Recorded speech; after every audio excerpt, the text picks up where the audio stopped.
Hi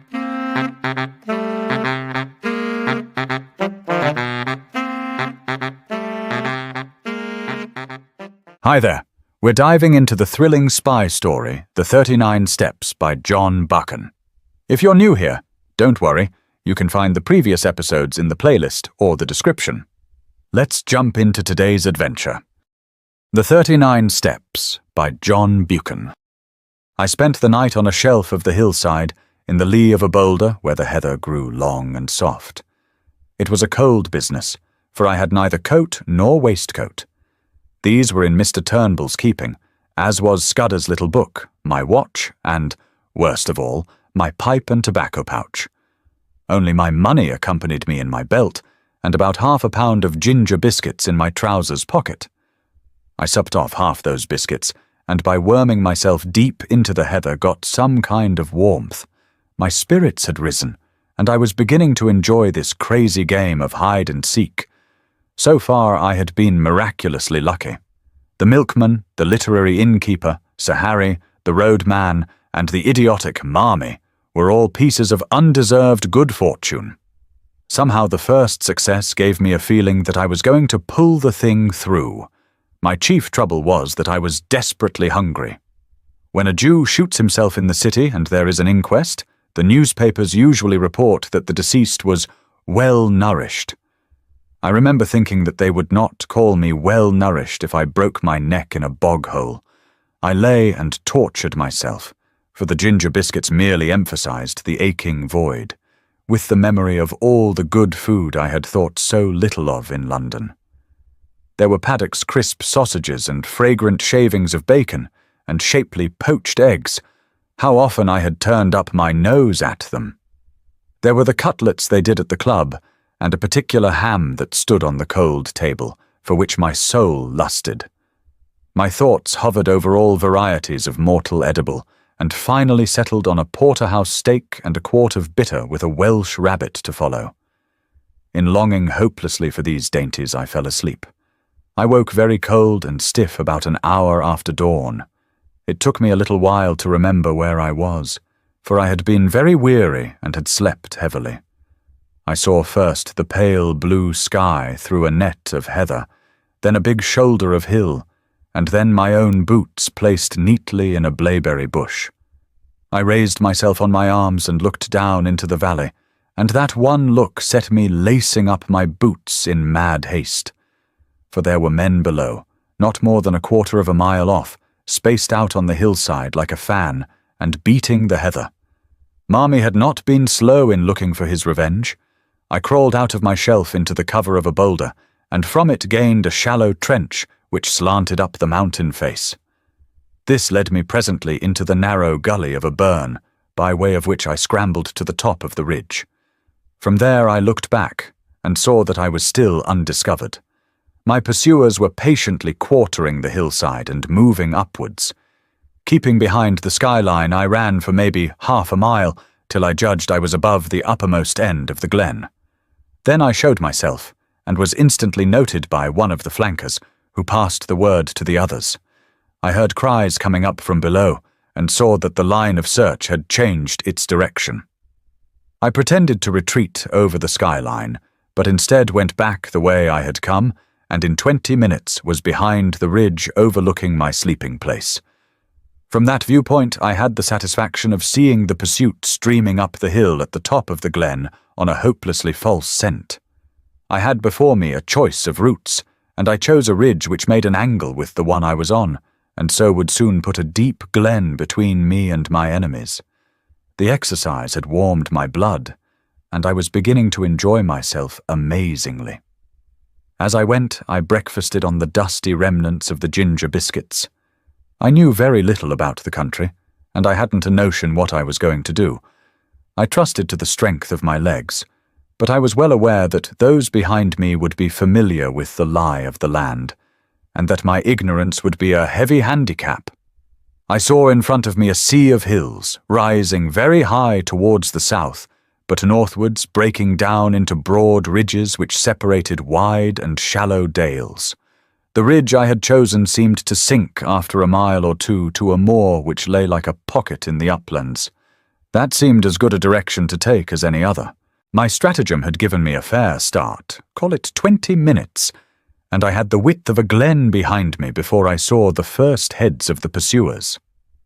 The police had evidently called in local talent to their aid, and the men I could see had the appearance of herds or gamekeepers. They hallooed at the sight of me, and I waved my hand.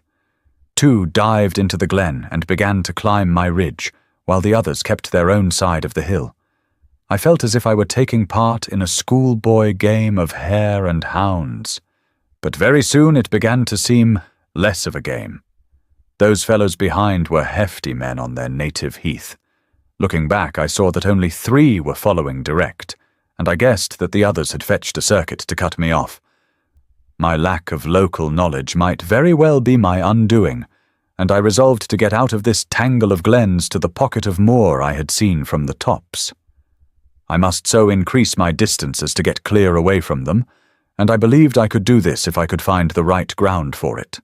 If there had been cover, I would have tried a bit of stalking, but on these bare slopes you could see a fly a mile off.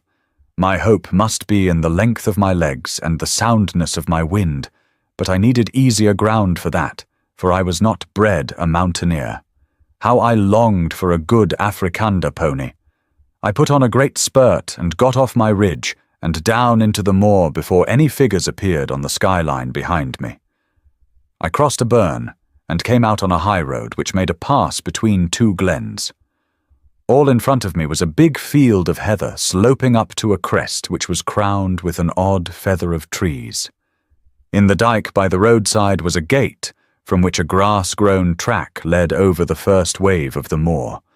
I jumped the dike and followed it, and after a few hundred yards, as soon as it was out of sight of the highway, the grass stopped, and it became a very respectable road, which was evidently kept with some care. Clearly it ran to a house, and I began to think of doing the same. Hitherto my luck had held, and it might be that my best chance would be found in this remote dwelling. Anyhow, there were trees there, and that meant cover. I did not follow the road, but the burnside which flanked it on the right, where the bracken grew deep and the high banks made a tolerable screen. It was well I did so, for no sooner had I gained the hollow than, looking back, I saw the pursuit topping the ridge from which I had descended. After that I did not look back. I had no time. I ran up the burnside, crawling over the open places, and for a large part wading in the shallow stream. I found a deserted cottage with a row of phantom peat stacks and an overgrown garden. Then I was among young hay, and very soon had come to the edge of a plantation of wind-blown firs. From there I saw the chimneys of the house smoking a few hundred yards to my left. I forsook the burnside, crossed another dike, and almost before I knew was on a rough lawn. A glance back told me that I was well out of sight of the pursuit, which had not yet passed the first lift of the moor. The lawn was a very rough place, cut with a scythe instead of a mower, and planted with beds of scrubby rhododendrons. A brace of black game, which are not usually garden birds, rose at my approach. The house before me was the ordinary moorland farm, with a more pretentious whitewashed wing added. Attached to this wing was a glass veranda, and through the glass I saw the face of an elderly gentleman meekly watching me. I stalked over the border of coarse hill gravel and entered the open veranda door. Within was a pleasant room, glass on one side, and on the other a mass of books. More books showed in an inner room. On the floor, instead of tables, stood cases such as you see in a museum, filled with coins and queer stone implements. There was a knee-hole desk in the middle, and seated at it, with some papers and open volumes before him, was the benevolent old gentleman.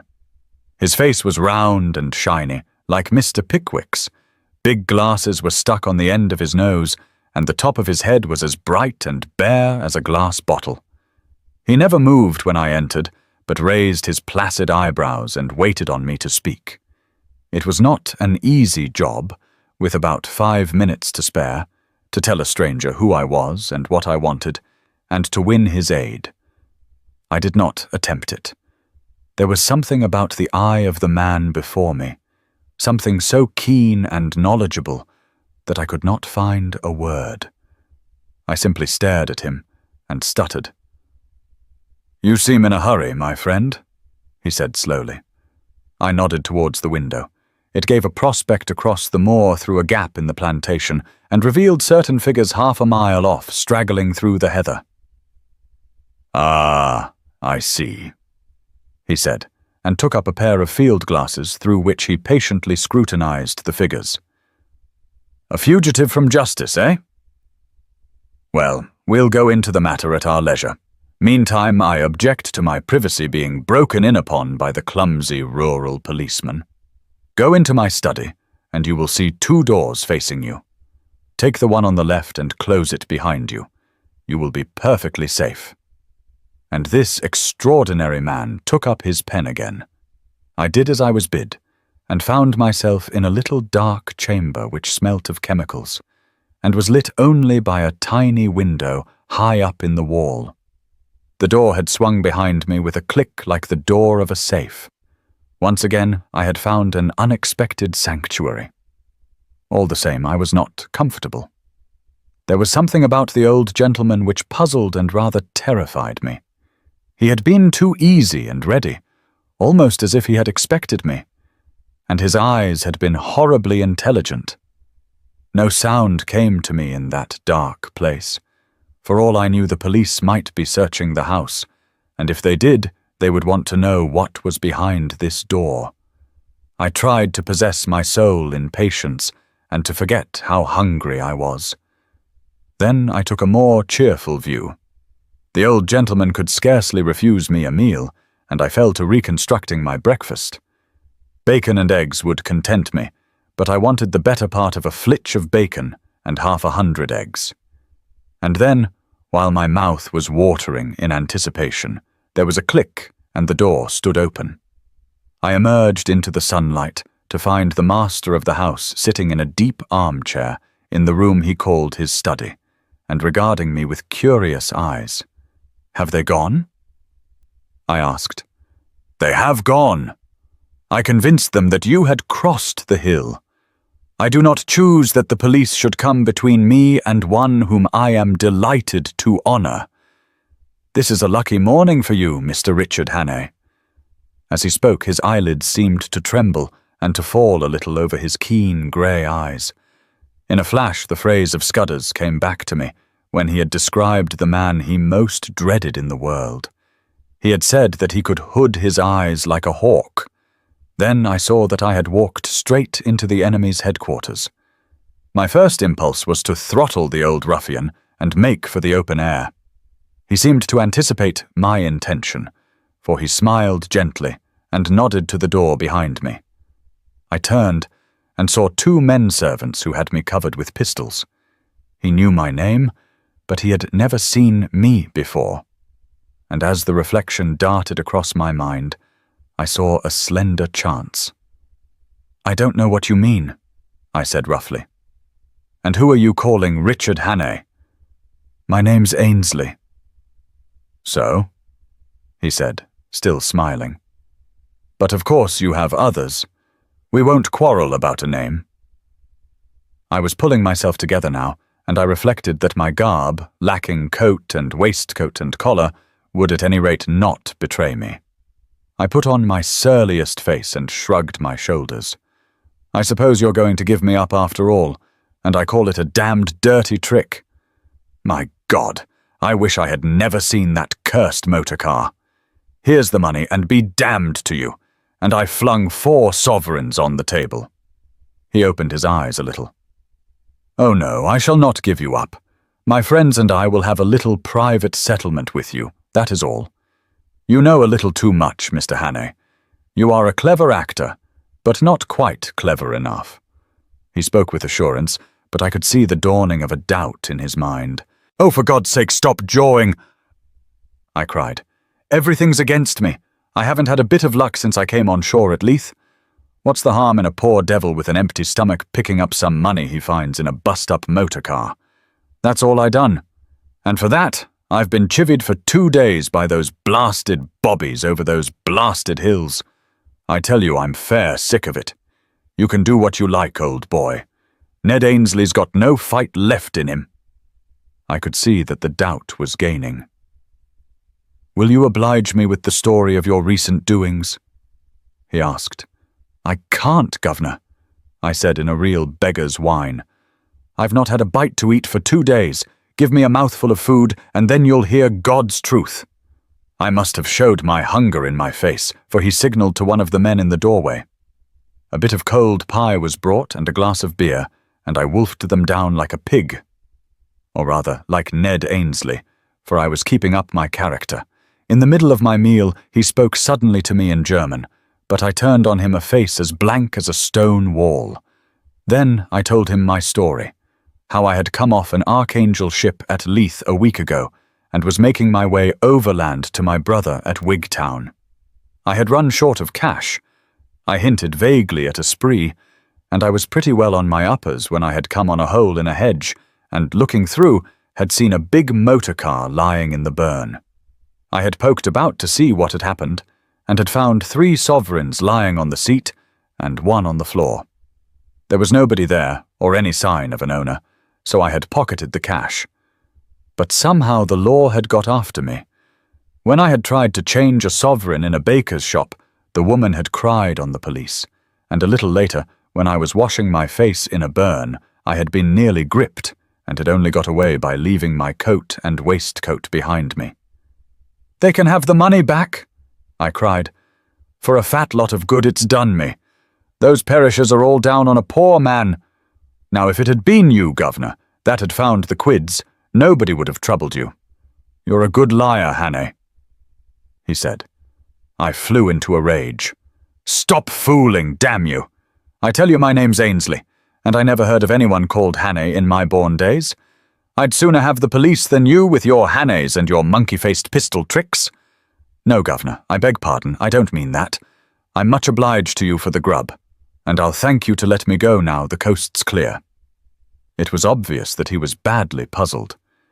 You see, he had never seen me, and my appearance must have altered considerably from my photographs, if he had got one of them. I was pretty smart and well-dressed in London, and now I was a regular tramp. "I do not propose to let you go. If you are what you say you are, you will soon have a chance of clearing yourself. If you are what I believe you are, I do not think you will see the light much longer." He rang a bell, and a 3rd servant appeared from the veranda. "I want the Lanchester in 5 minutes," he said. "There will be 3 to luncheon." Then he looked steadily at me, and that was the hardest ordeal of all. There was something weird and devilish in those eyes, cold, malignant, unearthly, and most hellishly clever. They fascinated me like the bright eyes of a snake. I had a strong impulse to throw myself on his mercy and offer to join his side. And if you consider the way I felt about the whole thing, you will see that that impulse must have been purely physical, the weakness of a brain mesmerized and mastered by a stronger spirit. But I managed to stick it out and even to grin. "You'll know me next time, Governor," I said. "Carl." He spoke in German to one of the men in the doorway. "You will put this fellow in the storeroom till I return, and you will be answerable to me for his keeping." I was marched out of the room with a pistol at each ear. The storeroom was a damp chamber in what had been the old farmhouse. There was no carpet on the uneven floor, and nothing to sit down on but a school form. It was black as pitch, for the windows were heavily shuttered. I made out by groping that the walls were lined with boxes and barrels and sacks of some heavy stuff. The whole place smelt of mould and disuse. My jailers turned the key in the door, and I could hear them shifting their feet as they stood on guard outside. I sat down in that chilly darkness in a very miserable frame of mind. The old boy had gone off in a motor to collect the 2 ruffians who had interviewed me yesterday. Now, they had seen me as the roadman, and they would remember me, for I was in the same rig. What was a roadman doing 20 miles from his beat, pursued by the police? A question or 2 would put them on the track. Probably they had seen Mr. Turnbull, probably Marmee too. Most likely they could link me up with Sir Harry, and then the whole thing would be crystal clear. What chance had I in this moorland house with 3 desperadoes and their armed servants? I began to think wistfully of the police, now plodding over the hills after my wraith. They at any rate were fellow countrymen and honest men, and their tender mercies would be kinder than these ghoulish aliens. But they wouldn't have listened to me. That old devil with the eyelids had not taken long to get rid of them. I thought he probably had some kind of graft with the constabulary. Most likely he had letters from cabinet ministers saying he was to be given every facility for plotting against Britain. That's the sort of owlish way we run our politics in this jolly old country. The 3 would be back for lunch, so I hadn't more than a couple of hours to wait. It was simply waiting on destruction, for I could see no way out of this mess. I wished that I had Scudder's courage, for I am free to confess I didn't feel any great fortitude. The only thing that kept me going was that I was pretty furious. It made me boil with rage to think of those 3 spies getting the pull on me like this. I hoped that at any rate I might be able to twist one of their necks before they downed me. The more I thought of it, the angrier I grew, and I had to get up and move about the room. I tried the shutters, but they were the kind that lock with a key, and I couldn't move them. From the outside came the faint clucking of hens in the warm sun. Then I groped among the sacks and boxes. I couldn't open the latter, and the sacks seemed to be full of things like dog biscuits that smelt of cinnamon. But as I circumnavigated the room, I found a handle in the wall which seemed worth investigating. It was the door of a wall cupboard, what they call a press in Scotland, and it was locked. I shook it, and it seemed rather flimsy.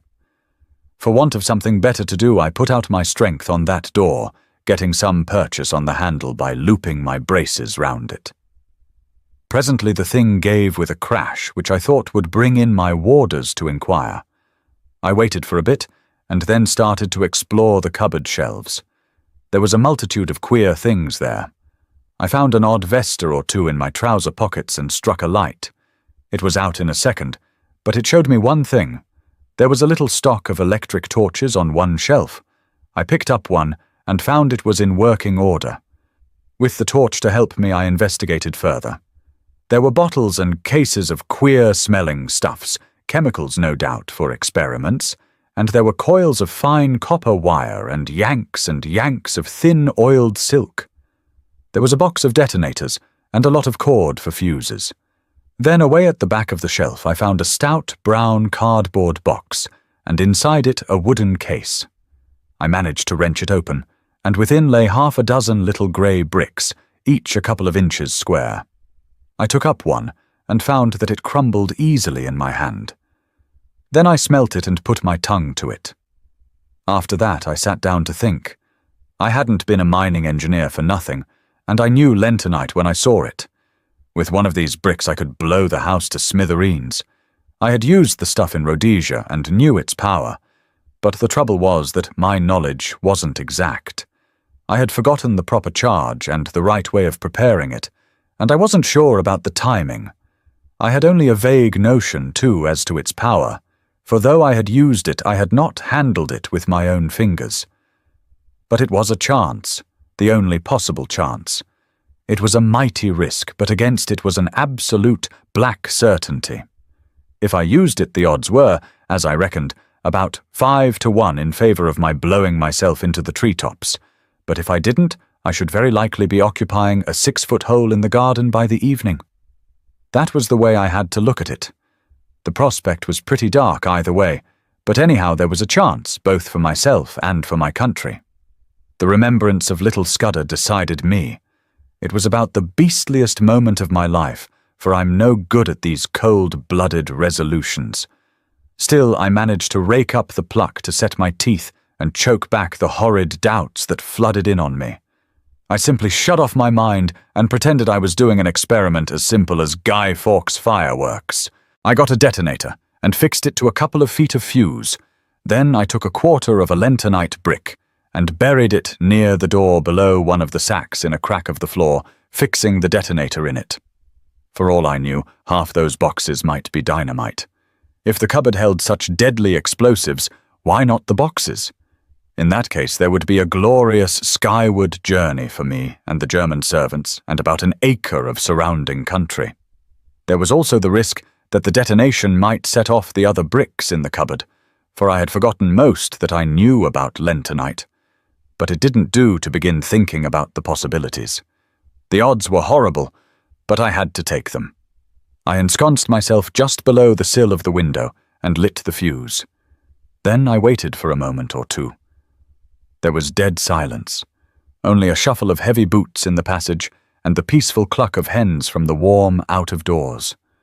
I commended my soul to my Maker and wondered where I would be in 5 seconds.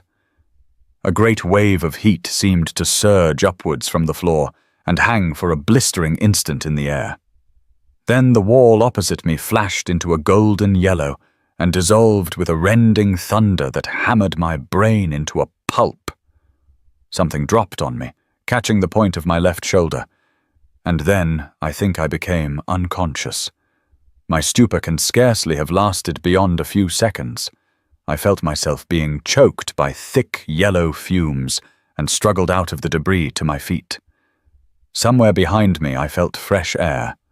The jambs of the window had fallen, and through the ragged rent the smoke was pouring out to the summer noon.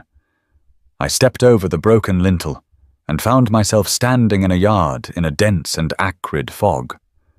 I felt very sick and ill, but I could move my limbs, and I staggered blindly forward away from the house. A small mill lade ran in a wooden aqueduct at the other side of the yard, and into this I fell. The cool water revived me, and I had just enough wits left to think of escape. I squirmed up the lade among the slippery green slime till I reached the mill wheel. Then I wriggled through the axle hole into the old mill and tumbled onto a bed of chaff. A nail caught the seat of my trousers, and I left a wisp of heather mixture behind me. The mill had been long out of use. The ladders were rotten with age, and in the loft the rats had gnawed great holes in the floor. Nausea shook me, and a wheel in my head kept turning, while my left shoulder and arm seemed to be stricken with the palsy. I looked out of the window and saw a fog still hanging over the house and smoke escaping from an upper window. Please God I had set the place on fire, for I could hear confused cries coming from the other side. But I had no time to linger, since this mill was obviously a bad hiding place. Anyone looking for me would naturally follow the lade, and I made certain the search would begin as soon as they found that my body was not in the storeroom. From another window I saw that on the far side of the mill stood an old stone dovecot.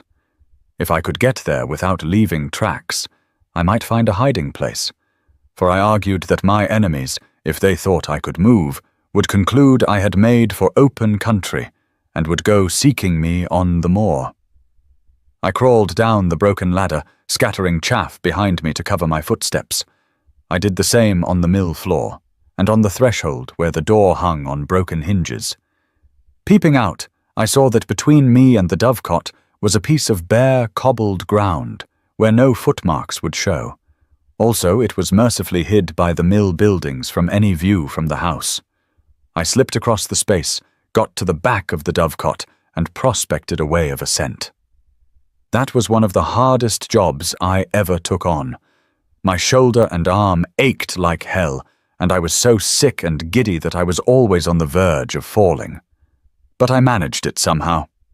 By the use of out-jutting stones and gaps in the masonry and a tough ivy root, I got to the top in the end. There was a little parapet behind which I found space to lie down. Then I proceeded to go off into an old-fashioned swoon. I woke with a burning head and the sun glaring in my face. For a long time I lay motionless, for those horrible fumes seemed to have loosened my joints and dulled my brain. Sounds came to me from the house, men speaking throatily and the throbbing of a stationary car. There was a little gap in the parapet to which I wriggled, and from which I had some sort of prospect of the yard. I saw figures come out, a servant with his head bound up, and then a younger man in knickerbockers. They were looking for something, and moved towards the mill. Then one of them caught sight of the wisp of cloth on the nail, and cried out to the other. They both went back to the house and brought 2 more to look at it. I saw the rotund figure of my late captor, and I thought I made out the man with the lisp. I noticed that all had pistols. For half an hour they ransacked the mill. I could hear them kicking over the barrels and pulling up the rotten planking. Then they came outside and stood just below the dovecot, arguing fiercely. The servant with the bandage was being soundly rated. I heard them fiddling with the door of the dovecote, and for one horrid moment I fancied they were coming up. Then they thought better of it and went back to the house. All that long, blistering afternoon I lay baking on the rooftop. Thirst was my chief torment. My tongue was like a stick, and to make it worse I could hear the cool drip of water from the mill lade. I watched the course of the little stream as it came in from the moor, and my fancy followed it to the top of the glen, where it must issue from an icy fountain fringed with cool ferns and mosses. I would have given £1,000 to plunge my face into that. I had a fine prospect of the whole ring of moorland. I saw the car speed away with 2 occupants and a man on a hill pony riding east. I judged they were looking for me, and I wished them joy of their quest. But I saw something else more interesting. The house stood almost on the summit of a swell of moorland which crowned a sort of plateau, and there was no higher point nearer than the big hills 6 miles off. The actual summit, as I have mentioned, was a biggish clump of trees. Firs mostly, with a few ashes and beeches. On the dovecot, I was almost on a level with the treetops and could see what lay beyond. The wood was not solid, but only a ring, and inside was an oval of green turf, for all the world like a big cricket field. I didn't take long to guess what it was. It was an aerodrome, and a secret one. The place had been most cunningly chosen. For suppose anyone were watching an aeroplane descending here, he would think it had gone over the hill beyond the trees. As the place was on the top of a rise in the midst of a big amphitheatre, any observer from any direction would conclude it had passed out of view behind the hill. Only a man very close at hand would realize that the aeroplane had not gone over, but had descended in the midst of the wood. An observer with a telescope on one of the higher hills might have discovered the truth, but only herds went there, and herds do not carry spy-glasses. When I looked from the dovecot, I could see far away a blue line, which I knew was the sea, and I grew furious to think that our enemies had this secret conning tower to rake our waterways. Then I reflected that if that aeroplane came back, the chances were 10 to 1 that I would be discovered. So through the afternoon I lay and prayed for the coming of darkness, and glad I was when the sun went down over the big western hills and the twilight haze crept over the moor. The aeroplane was late. The gloaming was far advanced when I heard the beat of wings and saw it vol-planing downward to its home in the wood. Lights twinkled for a bit, and there was much coming and going from the house. Then the dark fell, and silence. Thank God it was a black night. The moon was well on its last quarter and would not rise till late. My thirst was too great to allow me to tarry, so about 9 o'clock, so far as I could judge, I started to descend. It wasn't easy, and halfway down I heard the back door of the house open and saw the gleam of a lantern against the mill wall. For some agonizing minutes I hung by the ivy and prayed that whoever it was would not come round by the dovecot. Then the light disappeared, and I dropped as softly as I could onto the hard soil of the yard. I crawled on my belly in the lee of a stone dike till I reached the fringe of trees which surrounded the house. If I had known how to do it, I would have tried to put that aeroplane out of action, but I realized that any attempt would probably be futile. I was pretty certain that there would be some kind of defense round the house, so I went through the wood on hands and knees, feeling carefully every inch before me. It was as well, for presently I came on a wire about 2 feet from the ground. If I had tripped over that, It would doubtless have rung some bell in the house, and I would have been captured. 100 yards farther on, I found another wire cunningly placed on the edge of a small stream. Beyond that lay the moor, and in 5 minutes I was deep in bracken and heather. Soon I was round the shoulder of the rise, in the little glen from which the mill lade flowed. 10 minutes later my face was in the spring, and I was soaking down pints of the blessed water. But I did not stop till I had put 6 miles between me and that accursed dwelling. What a thrilling day! Just who is that cold-blooded old man? Richard's cover has been blown. How will he face the journey ahead? We'll find out soon, tomorrow.